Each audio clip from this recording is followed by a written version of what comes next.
Welcome to Unschool, where we undoctrinate you from public school nonsense. Today we're talking about the rise of safetyism, specifically as it pertains to the book The Coddling of the American Mind and the comments from guys like Jonathan Haidt. It says here, safetyism is the cult of safety, an obsession with eliminating threats, both real and imagined, to the point at which people become unwilling to make reasonable trade-offs demanded by other practical and moral concerns. Remember what Thomas Sowell said: there are no perfect solutions, there are only trade offs. Continuing on, safetyism deprives young people of the experiences that their anti fragile minds need, thereby making them more fragile, anxious, and prone to seeing themselves as victims. So this is a big part of the problem. Unfortunately, the zero tolerance policies that have taken place in public schools for a long period of time have actually made kids worse off. A lot of people and adults now, with millennials and Gen Z, seem to believe that any commentary is perceived as criticism. So that's an unfortunate thing that's happening now. And I highly recommend reading this book, The Coddling of the American Mind. It says here there's a big difference between throwing someone a life preserver when they are in danger of drowning and barring them from getting into the pool at all. Isn't that the truth? There's too much safetyism or protectionism on college campuses today.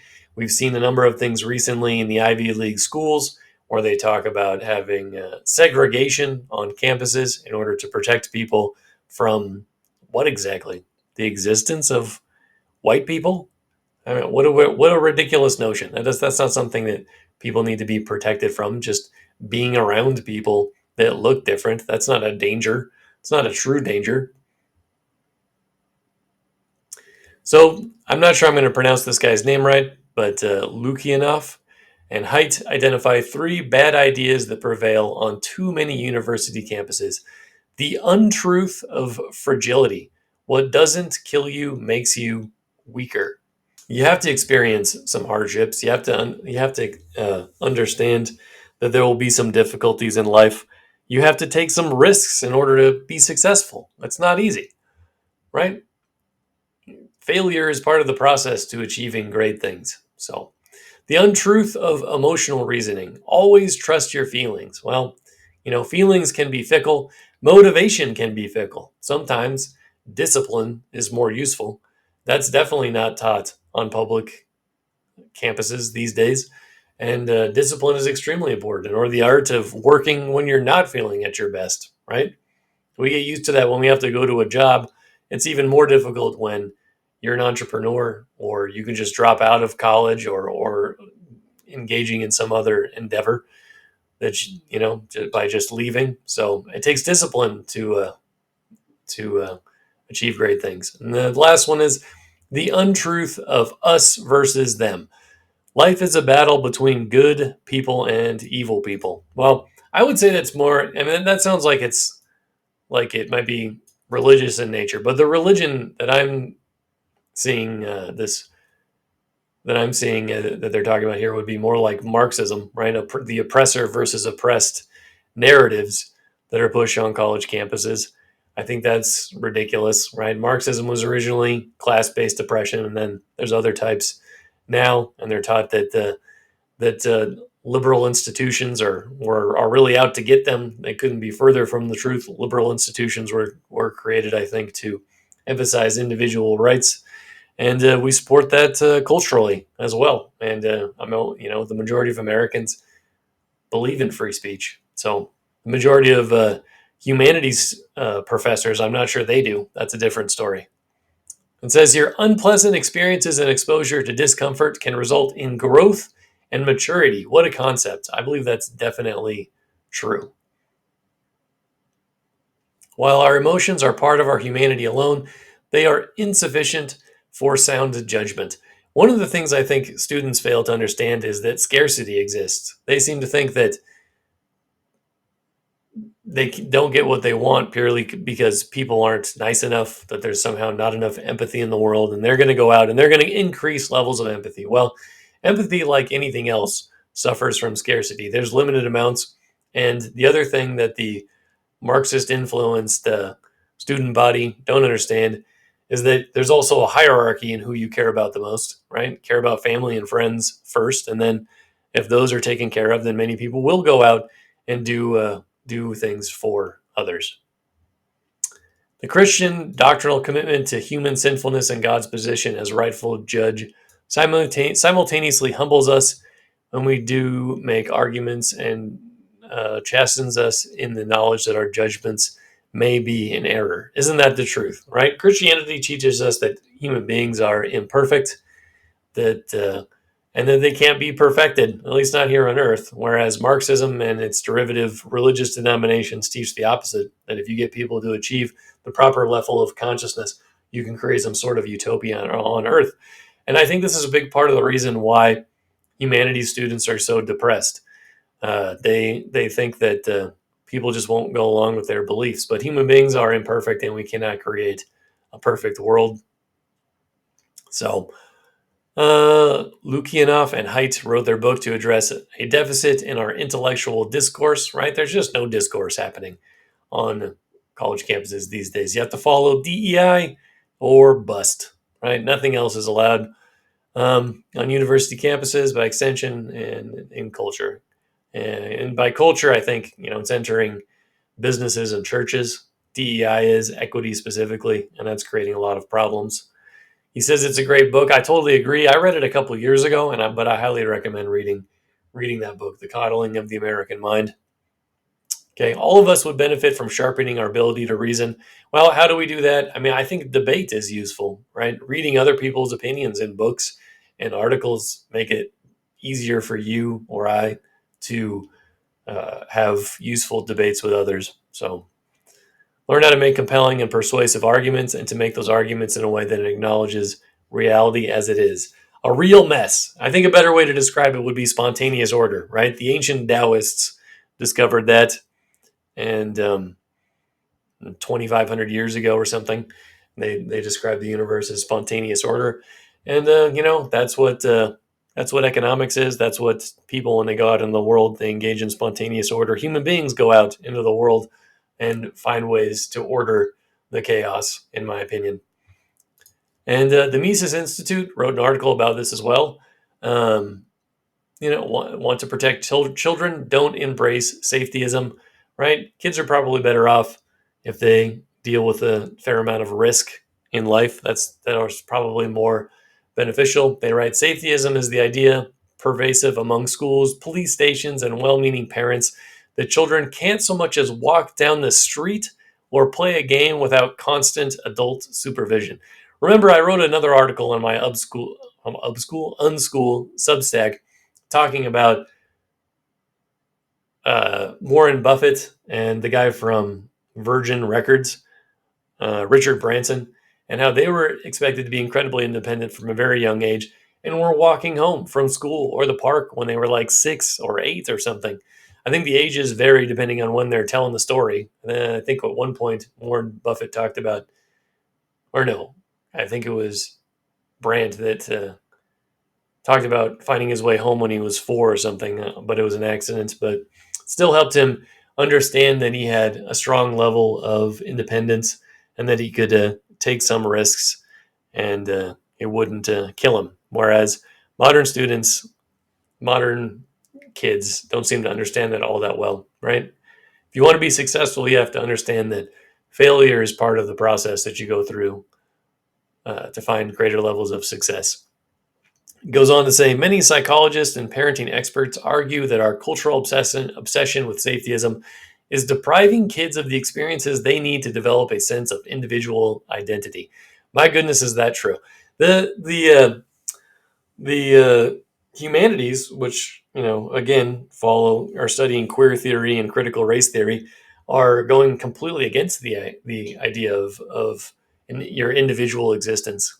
The religious people, and talking about most religions here, not just Christianity, believe in some concept of the individual. They start with the concept of a soul, which then encourages the idea that people are individuals and not solely a part of a group, right? They exist separate, but are also at the same time part of communities a lot of the time. But they have their own free will and so on. I mean, these things are taught through religious philosophy all the time. But anyway, Dr. Peter Gray, a research professor at Boston University who specializes in studying how children learn, argues that when children are free to pursue their own interests, free of adult intervention, they acquire skills, values, ideas, and information that will stay with them for life. In the absence of freedom, right? That's incredibly important. That's why I like Milton Friedman, who wrote Capitalism and Freedom and talked a lot about the importance of the freedom of making your own economic decisions because it's far better than having a bunch of intellectuals run your economy.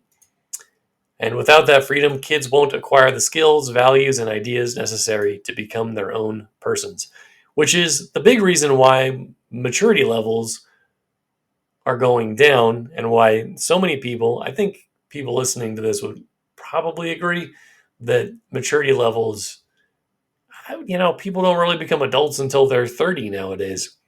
John Taylor Gatto, who wrote a number of books, says adolescence is imaginary. We made it up.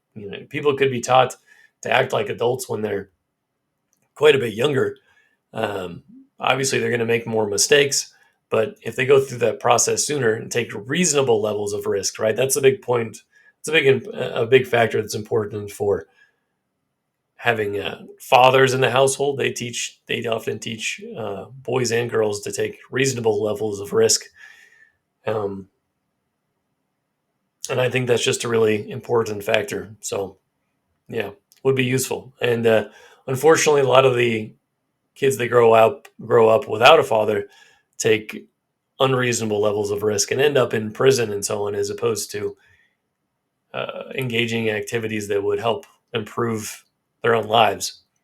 Moving on, Leonore Skenazy, this might be how that's pronounced, founder of Free Range Kids, that's another unschool concept right there, and president of Let Grow, a nonprofit promoting children's independence, told me in an interview that constant adult supervision is killing kids' ability to cultivate real hobbies and passions. Children aren't allowed to write a story anymore, that Skenazy explains. Their own story, I imagine, is what he's saying. Instead, as soon as parents see them put pen to paper, they're plonked down in a creative writing class where they'll be under the well meaning but stultifying eye of a writing teacher drilling them on form and technique. I don't know much about that because I've never taught a writing class, but I have taught English as a second language, and I didn't focus as much on grammar as some people might think.